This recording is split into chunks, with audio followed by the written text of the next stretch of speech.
नमस्कार, मैं तन्वी। स्वागत है आपका न्यूज भारतवर्ष में। आज हम आए हैं उस शख्सियत के बारे में बात करने जिसने एक हादसे में अपनी जान गंवा दी। Chief of defence staff general Bipin Rawat. Chief of defence staff general Bipin Rawat वह व्यक्ति थे जिन्होंने तय किया कि वे सबसे खराब स्थिति में भारत का नेतृत्व करेंगे।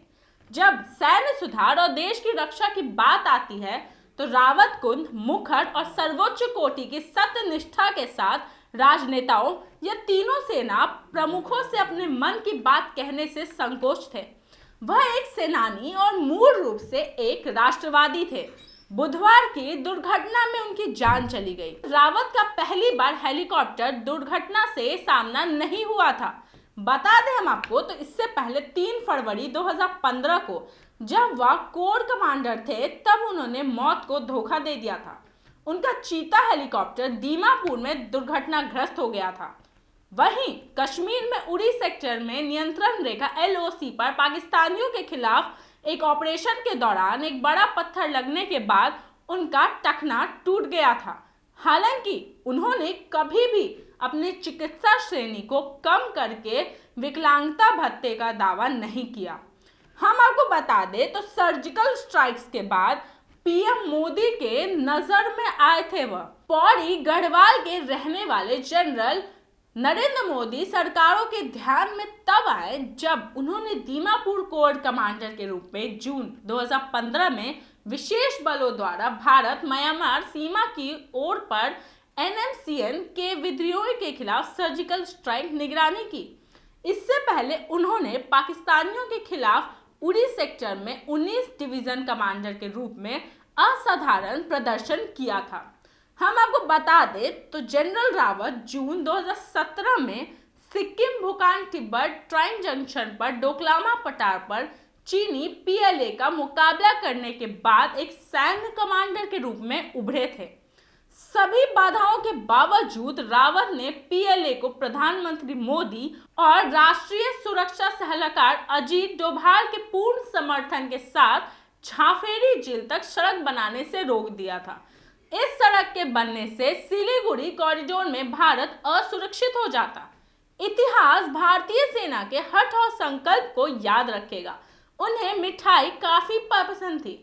भले ही चीन ने उन्हें पीछे हटने के लिए मजबूर करने के लिए दैनिक, मौखिक और शारीरिक सैन्य धमकियां जारी की, जनरल रावत ने न केवल अपनी सेना को उधर कर युद्ध के लिए तैयार किया बल्कि अपने राजनीतिक आकाओं, राष्ट्रीय सुरक्षा योजनाकारों और खुफिया प्रमुखों का भी भरोसा उनके साथ था। बिपिन रावत की न केवल भारतीय सेना में बल्कि 2 अन्य सेवाओं के रैंकों तक पहुंचने की दुर्लभ क्षमता थी। हम आपको बता दें तो 1 जनवरी 2020 को भारत के पहले CDS बने। उनके पास बहुत कम समय था।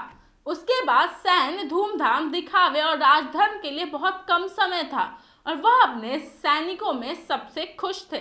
जब अप्रैल 2020 में चीनी PLA ने लद्दाख LCA को पार किया तो मोदी सरकार ने शो को संभालने के लिए जनरल रावत और वर्तमान सेना प्रमुख जनरल MN नरवणे का रुख किया था। हम आपको बता दें तो जनरल बिपिन रावत ने NSA और विदेश मंत्री के साथ मिलकर आक्रामक PLA के कूटनीतिक और सैन्य रूप से निपटने के लिए कोर ग्रुप का गठन किया था।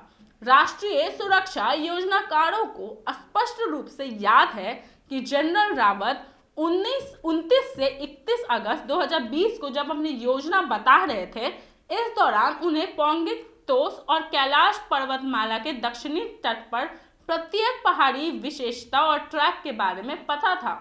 उन्होंने PLA को झील के उत्तरी तट पर युद्ध स्थिति बहाल करने के लिए मजबूर किया। वह पूरी तरीके से LAC पर चीनी गतिविधियों पर केंद्रित थे और जनता थो कि भारत के लिए असली खतरा बीजिंग से ही है। PM मोदी ने जनरल रावत को थिएटर कमान बनाने और सेना और उपकरणों की युक्तिकरण के साथ सेना का आधुनिकीकरण करने का काम सौंपा था। भले ही सेना के भीतर कई, विशेष रूप से वायुसेना को यह कदम पसंद नहीं आया क्योंकि इससे सेना प्रमुख के लिए शक्ति का नुकसान हुआ। वहीं जनरल रावत अपनी खोज में अथक थे। उन्होंने पिछले नवंबर में सैन्य थिएटर कमांड के रूप में मसौदा प्रस्ताव तैयार किया और जून 2022 तक टिप्पणियों के लिए तीनों सेना प्रमुखों को दे दिया।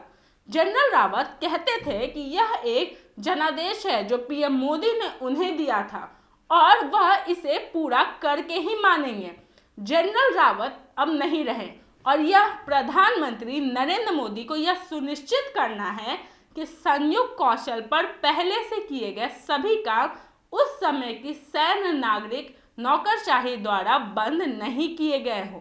देश अपने इस जाबाज सीरियस जनरल बिपिन रावत को भारत देश हमेशा याद रखेगा।